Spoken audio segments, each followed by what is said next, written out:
lives are changed, families are strengthened, churches are empowered, and communities are blessed. Today is not only a recognition of women, but a celebration of God's sustaining grace. Today's divine worship, sponsored by the Women's Ministry Department, and I will be reading the parts and participants of today's program. Our inspiration was led to us by a song leader, Sister Lenny Jazona. And next will be the Enjoy All the Glory. And hymn of adoration to be announced by our song leader, and then the invocation to be offered to God by our speaker. Next will be the scripture reading to be led to us by Sister Marilyn Narciso, and then the prayer hymn, Now Dear Lord. And after the prayer hymn will be the pastoral prayer to be led to us by Sister Hilda Ocdina, and followed by the message in song by the Women's Ministry. Before our speaker, she will be introduced to us by Sister Hannelore Gallardo, and then our message in words. And then after the message will be the children's ceremony by Bata ang mag-lead sa tuwa later, si Sister Marcia Robodo. And then after which will be the stewardship emphasis by Sister Janet Tabali, and then the receiving the promises are Sister Wayne Tanyakin and Sister Jocelyn Cabar. Then we'll be singing our doxology. We give the backline on, and the offer for prayer will be offered to God by Sister Janet Tabali also. And then the hymn of consecration to be announced by our song leader, and the benediction will be offered to God by Sister Jessie Tabuglaon. As we begin this divine worship, may our hearts be open, may our faith be renewed, and may we be inspired to deepen our prayer life, trusting that God is working in and through each one of us. May we feel God's presence as we worship Him today.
We come before you today with hearts full of gratitude.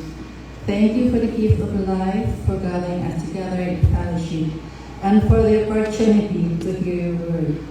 Lord, we ask your presence to dwell among us. Open our minds to understand, our hearts to receive, and our spirits be strengthened by your truth.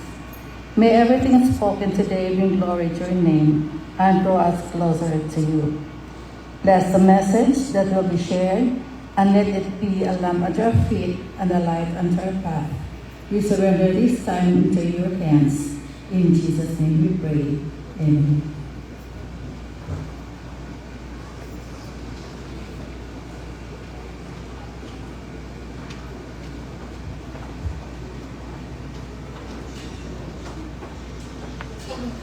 The center of our study for this morning is found in Hebrews chapter 4, verse 16.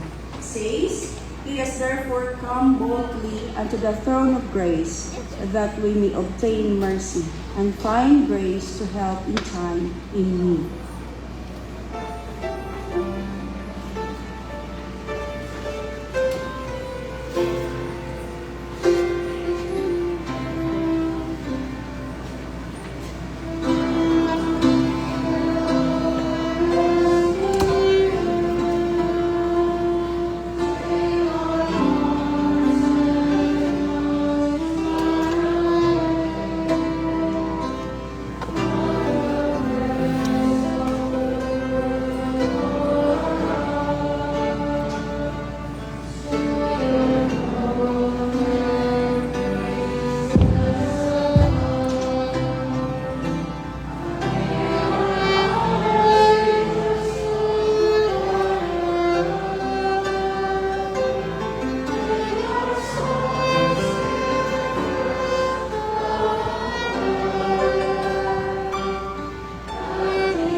Sabat and Robel. Sabat.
Mayang buntag mga kaigsunan.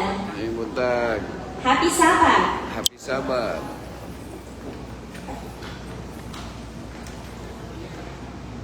So, ako may introduce karong kabuntagon ng atong speaker mga kaigsunan, no? Although siguro kasagaran sa to, kailan na siya ha, pero sa mga wala pa, so ako siyang introduce para sa company. So, she is a graduate of Mountain View College with a course of Bachelor of Science in Business Administration, major in Accounting. Then, naka-proceed po siya o education, Bachelor of Science in Elementary Education sa South Philippine Adventist College and majoring in Math. And she is a licensed teacher din mga kaigsunan. Pero ako nakabalo nung, although nakailan kasi ako, parang napabalaan niya. She has worked, wala din na-appeal kung na siya nang ganyan sa likod, naka-1 month ko na siya teach no, sa Kalinan Elementary School, sa tuwang institusyon. Then, before siya na-transfer din sa Adventist Hospital Davao as cashier and dealer. Then, after that, na-transfer na siya sa Davao Mission as Director of the Children, Family and Family Life. Then, na-transfer po sila sa South Philippine Union Conference, sa wala pa na tunga ang union, as IEL Secretary. And since natunga ito ang union, karon sa Southeastern Philippine Union Mission, from year 2023 up to the present, so she is serving as the Director of Women, Family Life, and Family Life. So that's why siya itong sticker kay it's a International Women's Day man. Ang iyang mga anak, ang eldest is Loing Van, a graduate of MBC as well as AB Theology. Karon is the church pastor of Chinese church dito sa Camus. And then, ang second nilang nga anak, mo si Kurt Lowain. He's an architect and married to Sherry Rosalejos. Si Luwin is married, sorry. Sorry, King. So, si Luwin ang married kay Sherry Rosalejos and naa sila anak nga si Luca. And of course, ato ang speaker is married to our Executive Secretary of Southeastern Philippine Mission, married to Pastor Edwin Magdadaro.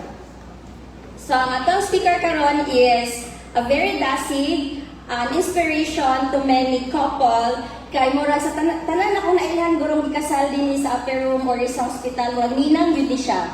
Halos tanan, no? So tanan nila dire, halos tanan tao dire mo tawag niya mami o ganyan naka mami kung hapit niya kay sa sib kaduog mami siya sa likod. So inspiration siya sa kadaghanan, sa kababainhan. Atong hata atong undivided attention and let us listen to the word of God through her, through Ma'am Lindy Lo Siban Magdadaro.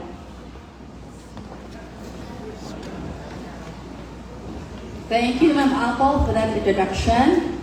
Thank you, ladies, for that beautiful song. No, na-miss yun na ako ang URFC. I was a member of this church since 2004, din ako sa UFC, no, Upper Room Church. And nakahawa lang po dili after 14 years because of work. Naulahi man si Sharon. Sorry siya. Okay, happy Sabbath, everyone. Happy Sabbath. Good morning. How's your Sabbath? Blessed. Okay. Greetings from Southeastern Philippine Union Mission, family as a whole, and of course, from our family. Sa dimension ni Apple, duha among mga anak. Kanya among mga anak, dinigyan niya sila ng dagko sa linis sa upper room. No, tungod kay ni aming midiri na simbahan. Mga, laban na sila sa mga primary, nga akong doon ka mga anak. Ako pa ni silang sakop sa Children's Division kanya ato. Karon mga worker na po sila. And I'm so happy na ginuo na panalangin ka na mo na sa among family. Anya ka sa iyo, ganun din sa Okay.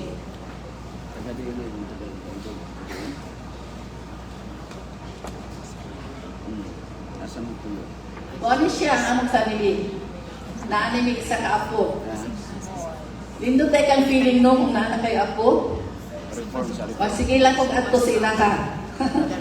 So thank God, naghatagan may wonderful family sa akong masulti.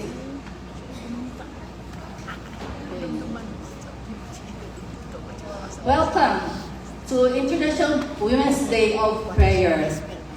It's a day of celebration with a theme, a woman, faith, and prayer. Ampo lang. Sa this continuum, ang akong theme sa atong Adventist family sa Adventist Women Ministries is I will grow. Kita nyo din ano? I will grow. Grow means go reach our world. Asikan sige na sa logo doon ay map. Meaning, we are going to reach out to every people, to every nation, no? Proclaiming the gospel of God to all the world. Dahil sa tuwa makita ninyo nga naigamay plan, it means that we are going to grow in our spiritual walk with God. So we should be grounded on the Bible and focused on the mission. As highlight Bible-based living and evangelism and using our spiritual gifts. Di na, sa 26, makita ko ninyo sa atong logo na naay farm. Farm full of grains and ready for harvest. After planting the seeds of truth to all the world, we will reap a harvest. And Jesus will be happy to see people coming to His feet. By the way, kinsa ka nato na sayo dugod sa atong mission statement sa Adventist Women Ministries. Mga women, kinsa ninyo ang kabalo sa atong mission statement? It's a mission statement. Nato na ang Adventist Women Ministries. Naaba? Okay. Kung wala, okay. Mali ang atong mission statement. Kintaas sa mundo eh. Our mission statement, pagbasahan kami, Lima memorize. is to nurture, power, and equip women for discipleship and service. Uplifting Christ as a church and the world by developing their spiritual gifts, fostering meaningful connections, and creating pathways for leadership and outreach, addressing their holistic needs in spiritual, physical, social, mental, in the family, in the church, and in the community. Banit. So, mao yun ay Sabat atong banit. mission statement. Na atong ma-nurture ang atong mga kababayan, atong ma-equip sila, ma-empower sila to disciple and for service. So this morning, we are going to talk about a woman of faith and prayer. Let us consider Hebrews 4:16 as our key text. Let us then approach God's throne of grace with confidence, so that we may receive mercy and find grace to help us in our time of need. Before we read the side of Phoenician woman, we must first understand the setting. Kung unsay setting nga si Jesus may ato dito sa Tyre. Jesus and his disciples were not familiar with Jewish territory. Because sa time na ilan ni-encounter na mga experience, they had traveled from Galilee. It was a Jewish territory. And to the region of Tyre, a Gentile area, a Phoenician city outside the traditional boundaries of Israel. History reveals that Tyre city was at odds with the Jewish people. There was cultural tension, mauna nga, murag, dahil yun ang ilang mga relationship, no? Na cultural tension, religious differences, and faith traditions, wala na align. For a Jewish rabbi to walk in that area was unusual. Much more for the Messiah to minister in that place. What yun sila nag-expect na ato dito ang Messiah? Why did Jesus go there? Kanong ato man yun si Jesus dito sa Tyre and Sidon? Scripture tells us in verse 7 that Jesus was coming from his intense work of ministry dito sa Galilee. Jesus was popular. Kung asa si Jesus, the people gathered. So he was so popular. He was teaching the crowds and healing the sick. No na work ni Jesus. That's why ang mga tao, kung nagkasunod-sunod po sa iya ha, opposition from scribes and Pharisees was increasing. No? Ang mga scribes, ang mga Pharisees, ang ilang negative sila kan Jesus tungod kay si Jesus popular. Murag threat si Jesus sa ilaha. Religious leaders were challenging him about traditions and purity laws. This journey to Tyre appears to be a retreat. So ang ilang pagbiyahe nga to sa Tyre, murag ilang himo nga retreat. Not for him to be alone, nga siya rin ato dito, but with his disciples. They wanted moments of withdrawal from pressure, from conflict, and constant demands. So Scripture describes the Scripture describes that Jesus often stepped away to rest. So that si Jesus gani mismo naghimo siya time to rest.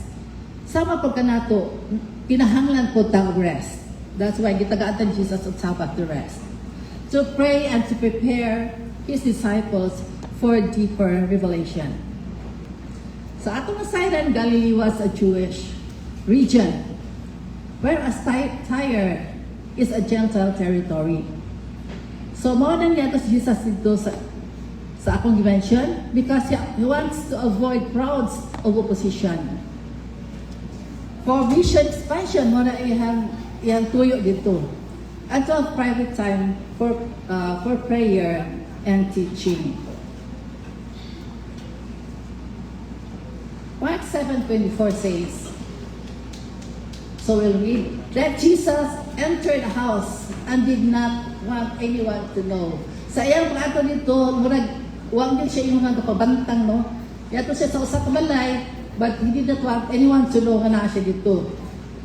This particular verse explains that his ministry was so intense, ang iyang pag-ministry. Ang iyang fame kept spreading, dili lang kay sa Jewish nation, but also outside, specifically dito sa Gentiles. And people who are desperate for healing and they find ways to follow him. His authority especially could not be cancelled. Di yun matago kung kinsa si Jesus. So a woman came to Jesus. Din sa Mark 7:26. Yes, she is a woman.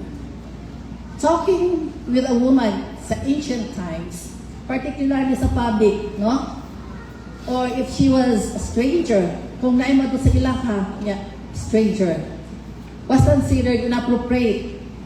And for a religious leader like Jesus, na niadto dito, is a violation sa ilang social norms. She is a Gentile. At sa ilang panahon, Gentiles were commonly viewed by the Jews as mga unclean ang mga Gentiles. And sinful because they were assumed to be idolaters. Interacting with them was believed to cause ritual defilement and requires purification. Kung magkaon sila, bisan lang doon lang sa Gentile, mapaaldon sa ilang food, dili na nila kaunon ang ilang food, ilahan na ning ilabay o gusto sila ma-purify sa ilang selves. So socially and religiously, she was a woman in a male-dominated culture. A Gentile in a Jewish religious sitting on a shop. Her identity, she is a woman, and she is a Gentile. Matthew 5:15-22 records that her daughter was grievously vexed with a devil. This means her child was under severe demonic oppression. No? May anak was under demonic oppression, and it caused her deep distress. Naguol kay siya tungod kang iyang anak was under demonic oppression. She was helpless sa iyang mga previous na mga pagpaningkamot doon sa mga religious leaders ang matambalan ang iyang anak doon sa medical o cultural intervention, pero wala gyud isa nag-work at niini kaya wala gyud naulian ang iyang anak. The situation of her daughter is that her daughter had an unclean spirit. News of Jesus' miracles spread beyond Jewish territories, even to the Gentile regions like Tyre and Sidon. Kining Tyre and Sidon, dito ni siya sa Lebanon. She heard of his miracles. The woman, nakabati siya sa mga miracles that performed in Jesus. She heard he had authority over demons. Wala yung naibalaan nga Jesus has the authority over the demons and could heal. And bisan pa sa distance, wala din haang ipatambalan, he can heal, no? And his power was not limited na geographically. So ang iyang power bisan asa ang imo pasyente nagtuwa ang babae nga makaayo siya. She heard enough to believe. This is called the intercessory prayer or the intercessory faith. Di ba naghimang po ang intercessory prayer? Prayer nga dili para sa akong self na jud, but for others. She came not for herself, but for her child. Her first approach, iyang approach to Jesus. He fell down at his feet and spoke, "Lord, Son of David, have mercy on me." Matthew 15:22, she called him Lord, Son of David. Son of David is a messianic title. This shows she had heard of his identity and miracles. Spiritually, this shows true faith recognizes Jesus for who he is, even when others struggle too. She believed God's response of faith, not pedigree. Even her approach demonstrates that spiritual access to God is not about belonging to the right group. Dito lang yun sa maong Jewish people, but about recognizing the true Savior. The woman overcame several powerful barriers when she approached Jesus. No? Ang mga disciples, gibara siya, di sila gusto nga pumato sa kan Jesus. She knew that God's mercy was not limited only to one nation.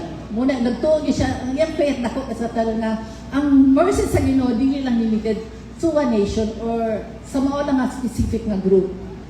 She stepped forward in faith despite of the social norms. Iyang gibuhat, ni doon yun siya, bisan taong murag itagib kanang naay barrier in between the Jews and the Gentiles. Pero what happened? Jesus ignored her. He ignored siya ni Jesus. In Malachi 3:3, God is compared to a refiner of silver. Silver is purified by fire, exposed to heat. The process of refinement, it removes impurities. Kana kita magpagawas sila sa gold, ila din ipaagi sa fire para na ang magawas nila pure gold. Refinement spiritually burns away pride, strengthens the faith, and builds endurance. Like Joseph, no? Sa panahon ni Joseph. Kung sa may naitag kan Joseph, Joseph was betrayed sa iyang mga kaigsuunan. He was enslaved. Gibaligin siya dito sa Potiphar and imprisoned before becoming a ruler. So naa siya mga trials sa giagian. God was silent for years. Sa panahon na si Joseph nakaagi niya ng mga experience ha. For years. Pero abi ninyo kung saan ito, those years were training for leadership. Also David, consider not si David. Si David was anointed as king, no? But spent many years running for his life. Nga naman, ginagupon siya ni Saul. Ginagupon siya ni Saul. Gusto siya patyo ni Saul. But the waiting shaped his character before he wore a crown. And also Jesus on the cross. Jesus cried, "Why have you forsaken me?" Even in apparent silence, God was accomplishing redemption. No? Wala man siya gitubang dito when he was crying, "Why have you forsaken me?" sa iyang father. But God was accomplishing redemption. Silence was not rejection. Sa panahon nga nag-aamputa, naginahanap sa Ginoo, and he was silent. Wala dayon sa niya gitubang. It doesn't mean nag-reject na ta sa Ginoo. It was a part of a greater purpose.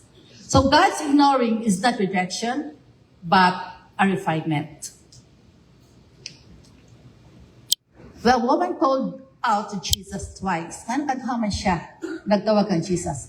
And his disciples tried to drive her away. Calling twice is not repetition for noise. Kung masulti ta kanuhakin, tawag ta, mamupya, anak. It's not, noise, repetition of noise. It is a revelation of the heart. That your second cry represents refusal to be silenced by delay. So, ang kaduhan niya pagtawag, hindi siya gusto nga i-refuse ni Jesus. No? Gusto siya ang silence. Siya gusto nga ang silence, pero delay pa yun. Silence is often test of faith. Kung maka-experience sa Ginoo niya na nga, muragwa lang bitaw ka natubal sa Ginoo. Hilom lang, no? Gipis din lang ang iyong faith. Spiritually, no? Born again means faith does not collapse under divine silence. True belief is not dependent on immediate response. Kung tinuod ka nagsalig, hindi ka makuha na immediate ko dahil ng imong response. Persistence proves sincerity. So, kung persistent lang ito, kung sincere ka sa imong ipangayat sa Ginoo, kinahanglan ka persistent. Sa kalubayan, Jesus responded. God responded to Jesus. Jesus responded. Mark 7:27 in read. First, let the children eat they want, all they want. He told her, for it is not right to take the children's bread and toss it to the dogs. So the key tension here is, Jews were often referred to as children. Diba? Children of God. Mga anak. They are always often referred. Gentiles were sometimes called dogs sa ilang panahonan. And the bread refers to God's blessings, healing, and salvation. When Jesus said first, He meant to say His earthly ministry was directed to Israel. Muna yung pasabot. His blessings, His deliverance, and healing is for Israel. The woman did not argue equality. No, what siya ni-argue, anak? Because she knows that she was a Gentile. She just said, yes, Lord. She accepted her stand, but still believed for mercy. Iyan accept na siya nabilang sa dog, but what's daw? She accepted it, and she still believed for mercy. When Jesus said first that the children, she assumed if verse first, the woman assumed kung naaday first, naagyo na second. Muna yan ginuptan niya. And she heard opportunity when Jesus said first. If bread or protection, deliverance, blessings, and healing is being served to the children, crumbs are falling and the dogs under the table eat the children's crumbs. Muna ay kada ko ano yung pagtuo, ingon siya nga, pintakay, kaya ingon man siya nga, ihatag, dili maayo makuha na food and give it to the dogs. So in siya, even kuno ang mga dogs, mukaon mangganit sa mga munggo na mahulog sa table. She believed that small portion of children's crumbs falling from the table are still sufficient, miraculous, and even enough to heal. That fragment of His power is sufficient. Muna yung pagtuo nga bisan gamay na lang yun, no? Bisan mga munggo na lang, mga sobra-sobra na lang, His power is sufficient. The Syrophoenician woman's faith is likened to a tree that is deeply rooted. Di pa sama sa usa ka tree nga deeply rooted. It remains steady and unshaken by the winds. In the Gospel of Mark 7:24-30, she faced what seemed like rejection. Katong gibuhat ni Jesus sa iyang rejection na dito kung ato muna-unaon. Silence and even discouraging response from Jesus. Yes, she did not bend in doubt or break through in offense. Her faith moves beyond limitations, labels, and obstacles. Persistent, trusting faith honors Jesus. With humble persistence, unwavering, not deterred by obstacles, she presses on confidently. Her faith never gives up. Finally, in verse 28, Jesus responded, "Women, you have great faith. Your request is granted." So, nindot kayo mo, nga bisan sa iyang nagian, sa experience sa iyang nadawat, she's still persistent, nga ang Ginoo mutabang yun niya. And her request was granted. Woman could have been offended when Jesus ignored her. No, kita gani, gamay na ganyan sa istorya, masilog na dayon ta. But kung compare na to sa woman, unsay pag-treat ni Jesus sa iya, unsay sulti ni Jesus sa iya, wala yun siya, no? Wala yun siya natandog. She could felt unworthy because she is an outsider. And she could simply had given up. But she pressed in, she believed, and she trusted, and her faith brought a miracle. So can you imagine that Jesus went on his way from Galilee to meet just this one woman? No? He valued that woman. He valued the daughter of that woman. And he valued her petition, her prayer. He was ready and willing to answer. Scripture indicates that he did not do another thing dito sa Tyre. Wa sila ituyo dito sa Tyre. No other miracle or act of teaching there. Jesus went all the way from Galilee to Tyre just to minister to the need of this Syrophoenician woman. Mo ni ang ihang tuyo di ay dito. Okay, before I sit down, I want to share my experience. I don't know nakahibala na ko mo sa what happened to me almost 3 years ago. Mahibog na karong April 26 is the time na na-experience na ko niya mga experience. I'm sure all of us, or not all of us, have stories to tell. I would like to share the mountains I've crossed, the challenges I've gone through, and how faith and trust to God played a big role in to my healing and to my recovery. Year 2022, I was diagnosed with aortic stenosis. You know that. Well, siguro, you prayed for me.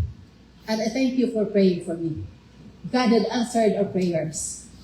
More prayer, more power. I believe in that. I was diagnosed as had said aortic stenosis. It's a congenital heart disease na wala dyan ko nagdahon nga na ako iyan because I was so active. But, pag abot na ko before mga 59 years old ko at that time, I was diagnosed with that. And ang illness, kuan siya ka ng no other option but open heart surgery. More yun ang option. By the time hindi na sa doctor, you must submit for surgery. Wala, dahil po ning submit, no? I went for another option, second thought. Atong lahi nga hospital, tagpa-angiogram.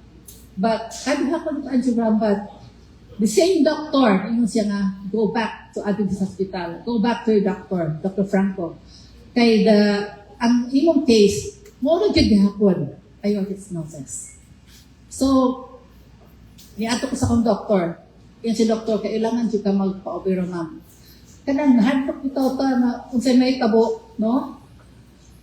Isultihan sa doktor, ma'am, ni buhaton, i-open nato ni imong sternum, i-open nato imong heart, then akong i-replace ang imong valves.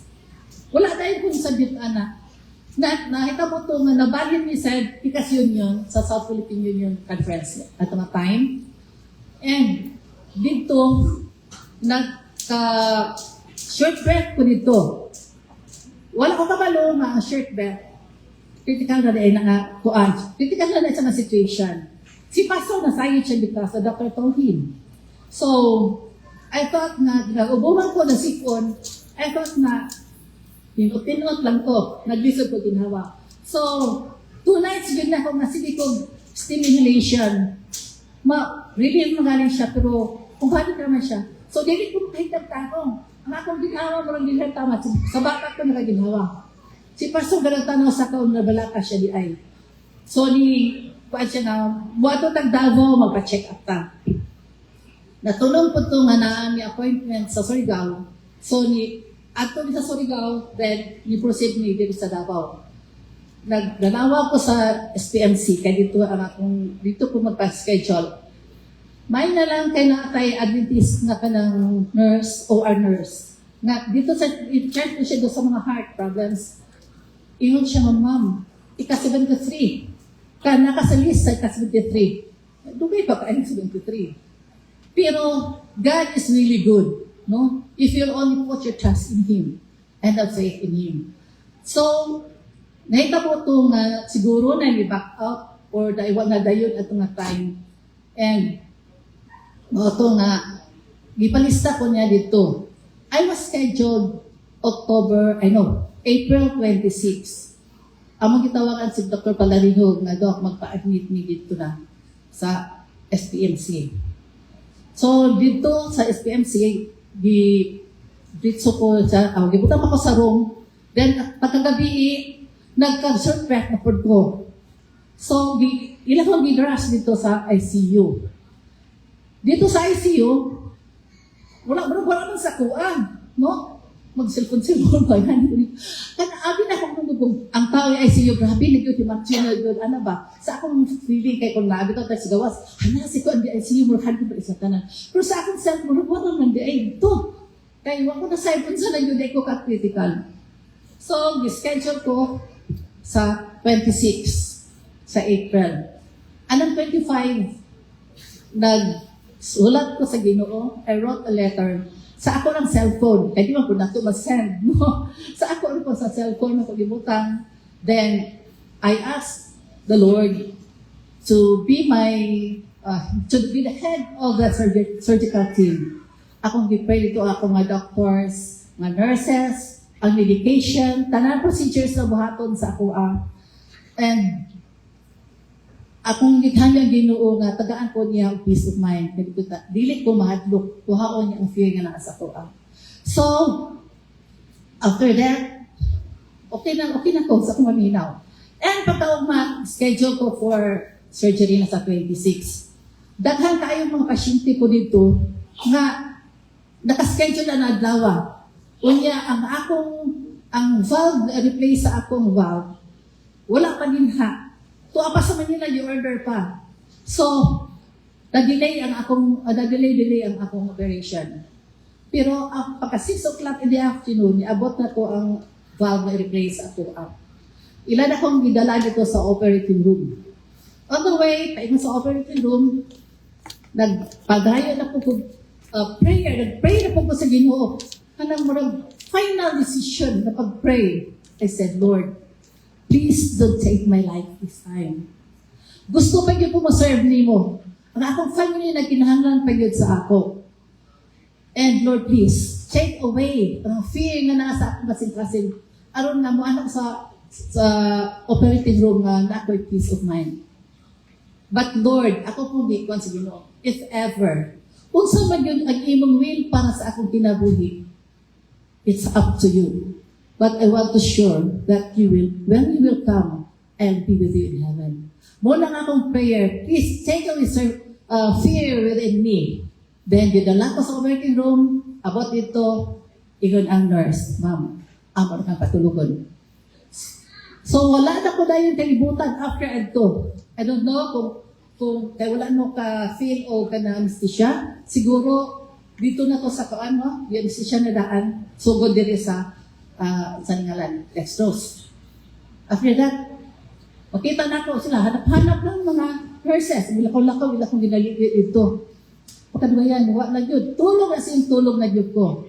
Zero na yun akong consciousness. So, the operation was done. Ang surgery, gihimo nila, mga 6 o'clock sa GBE. And after 8 hours, na pag ilang tumbaki, humanag yun ang operation. But, after 24 hours, wala dyan ko ng mata. And dito na ko sa recovery room, I was bleeding. It's a severe bleeding yun. Na 55 bags of blood transfused sa kuang. So, pagka 27 ang nakaadlawon, nanawag ang Dr. Franco di ato sa room. Namubaw ka, Pastor, alauna sa butan. Pastor, dapat i-save na to si ma'am. Yun siya, dapat yun si mama save na to. Si Pastor, papirma waiver. Yun si Pastor, Doc, if ever, dilita mo reopen, kung sa may mahimong outcome, yun ang doctor, no percentage of survival. So, dapat i-open yun ko. If i-open si Mrs. Doc, yun siya, kung sabay mahitabo, ingon sa doktor, 50-50. Kung ikaw, ang partner, what will you do? No? O sa nagbahaton, alang-alang, di na po ka masubot kung i-open din. Pastor was crying. Nag-sign siya sa waiver. He was crying so hard. Ingon siya sa himself, kung mawala ko, basi ang blame. Sa akong family, basi ang blame ba ikuan sa iyaha. Tungkol kay sila, before ko nag-undergo, ingon sila naman, ay napo-opera din. Ay napo-opera. So, grabe. But Pastor was, he signed the waiver. And then, Tawag siya mga pastors for prayer. Tawag siya mga donor sa blood kaya nagkinahanglan og blood. And after that, pagka morning, mga siguro 5 o'clock na human ang reopening. So, gidala na po ko sa recovery room. Na-stop ang bleeding tungod kay doon ay usa ka tambal nga gi-inject sa ako. I don't know, di ko balik sa mga pangalan at to. Gi-inject. Unya ka to tambal, naaragin sa labordok. Bisan asa ka din, yun makitan. Nanawag sa pastors, sa ibigan, sa ibuong, bisan asa na lang ng mga hospitals na tuulan lista. God is really good, no? Mo intervene yun ang Ginoo kung musari ka yun sa iyaha. So, nalipay ko sa Adventist Hospital na ang doctor na ay salig. Tungod kay si Ma'am Aida, siya ang nag-request dito sa doc, gitagaan siya. And usag yun na sa mga nakasave sa akong life. Gawa sa Ginoo, si Ma'am Aida nakatabang yun siya sa akong sa pag-save sa ako. So I was so happy that God intervened. And I know, pag naana ko sa recovery room, I was in comatose for 3 days. Waman dyan ko ning mata, 3 days. But, niya sa punto na I dreamed, no? Nagtindog ko, nga naibig sa mga tao nakita na ako, wala ko nakaila sa ilaha. Di mo punta kay good angels, kay mga, gagmay ko sila sama na ako. Nagkalakaw na ako sila. And one of them, nidool sa kuang, tana, Ma'am, asa ka mo ba ang anak nila? So, dito ko answer, simply muli ko sa akong family. Mo na nga akong answer. I don't know kung unsa yun na siya, but the doctor said, naagod daw na siya gitawag na near-death experience. Kana bitaw, naalagay ka sa bigit sa kamatayon. So, I woke up, pag mata na ko, hala, kilisuri na yun ako ikitan inaani. Nagkaalam ko ba?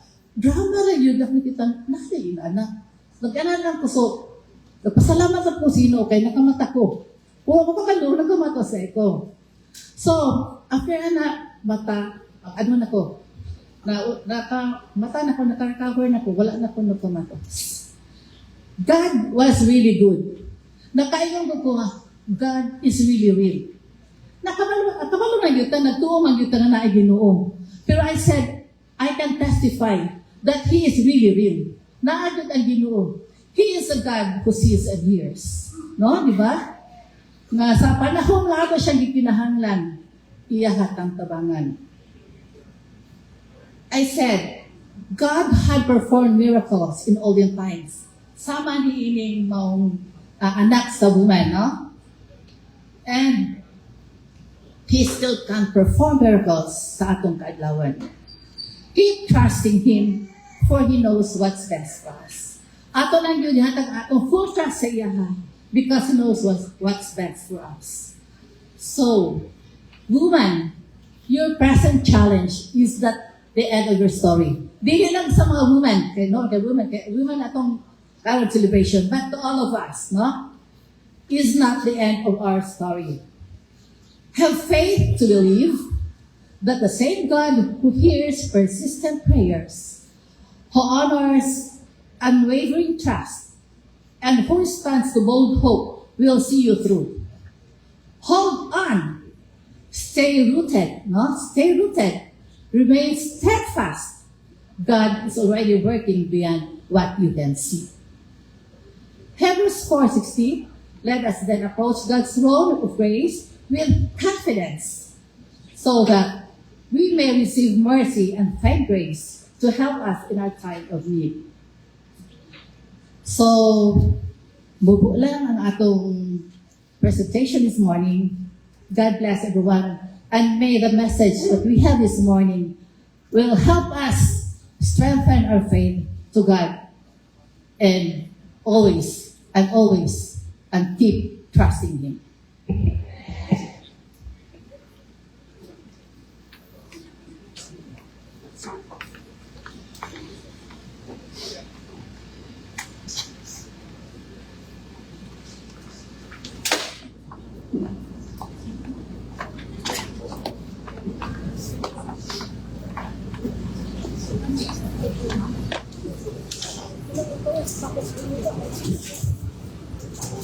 Again, happy Sabbath, brothers and sisters.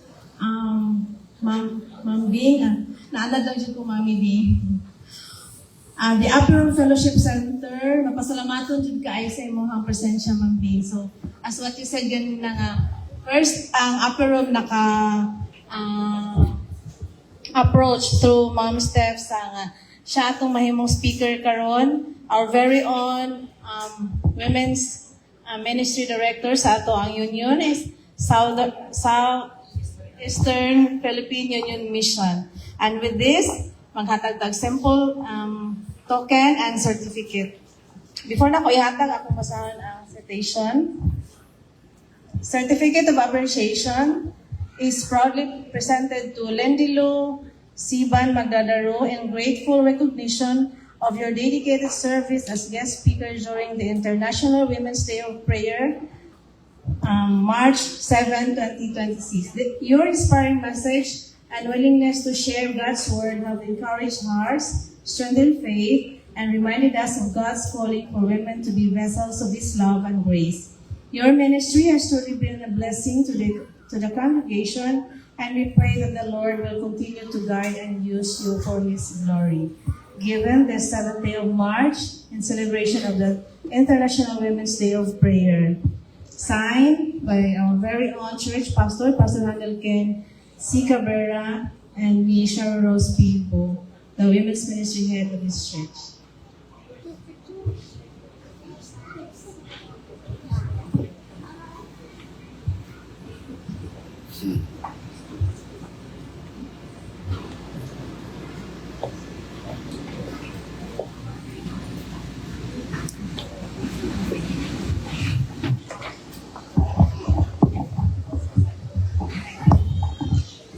Okay, karon ato ang ihatag ang panahon sa mga bata.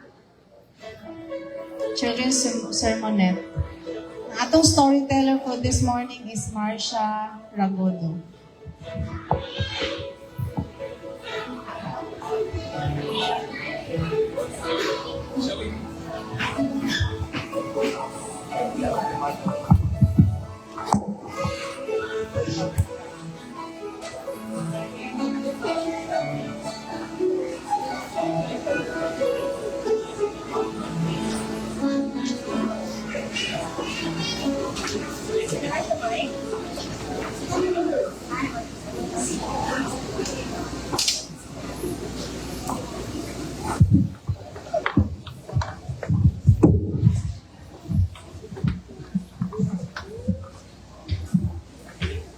Morning mga bata, happy Sabat. Karong adlaw kay story ko sa inyo ha. Ang title sa kong story kay Yes or No Little Hippo.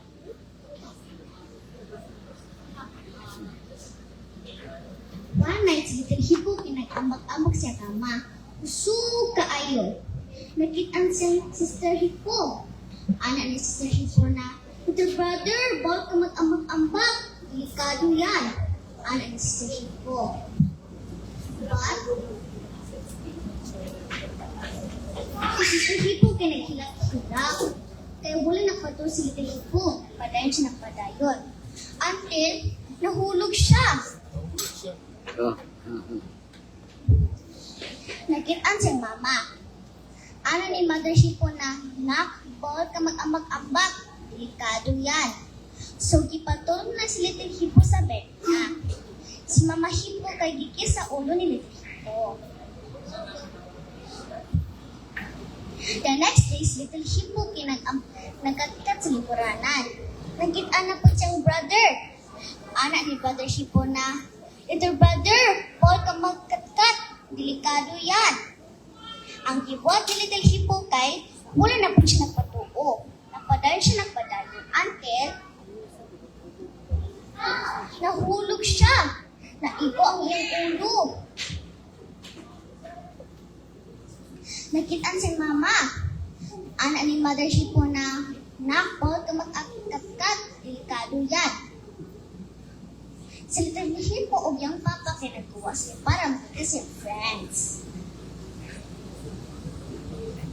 Nakamustahay sila duhan. si Little Hippo, o si Little Elephant. Ang giingon ni Little Elephant kay, friend, magdula ta og bike. Gusto mo? Ang giingon ni Little Elephant. Ang giingon ni Little Hippo kay, sige friend, gabalo kong magpadagan sa kong bike. So kaayo. So naghap si Little Hippo siyang bike o nagpadagan kaayo. Speed kaayo. Nakitaan siyang friend. Anang Little Elephant na, friend mo po, magpadagan. Delikado yan. Singgit siya maayo. Pero wala kadulog si Little Hippo so nagpadayon siya nagpadayo. Until nahulog siya sa bike. Nakitaan siyang papa o siyang friend. Ana ni Papa Hippo na, huwag ka magpadagan kayo. Delikado yan. Pero si Little Hippo kinaghilap. Ang gingon ni Little Hippo na, kung magdula lagi ko pa, permente lagi mo magnuno. Na ay mag-ingon, yes, magdula ko. Anak ni Papa Hippo na, nak, all ka mag-ato ta sa park na kay para malipay ka. Ang ingon ni Little Hippo kay, sige pa, mag-ato ta sa park. Ang idula ni Little Hippo kay jumping rope. Hindula ba siya mga kids? Hindula siya. Instead na mag-jump sa iyang bed, climb na po si Little Hippo sa monkey bars. Climb ba siya? Yes, climb siya. Instead na mag-climb sa chair. Nagpa-slow na po si Little Hippo sa iyang bike. Nagpa-slow ba siya mga kids? Yes, nagpa-slow siya. Instead na magpapadagan kayo. Pag kumanan nila og bike, kay ang ingon ni Papa Hippo kay, nak, magputa na. Ang ingon ni Papa Hippo. Ang ingon ni Little Hippo kay, sige pa, magputa. Nagsuot pa si Little Hippo ng life jacket? Yes, nagsuot siya. Kaya para safety. Pag kumanan sa kay Obot, nagsakay na po sila o car. Nagsuot ba si Little Hippo ng seatbelt? Yes, nagsuot siya. Kaya para safety. Pag kumanan nila ang sakay na po sa sakyan, para muli na sila. Ang gingon ni Little Hippo kay, fasten your seatbelt, Papa. At nagkuha ito sa itong story kay, obey and listen to your parents. At itong paper text karon kay, children, repeat it after me. Obey your parents in the Lord, for this is right. Champion 6 verse 1. You may now go back to your parents and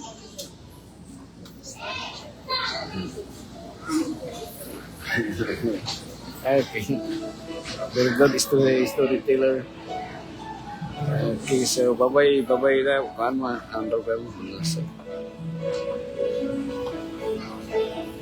Bye-bye everyone sa tanang na viewers. Sa sarang. Bye-bye. God bless you all.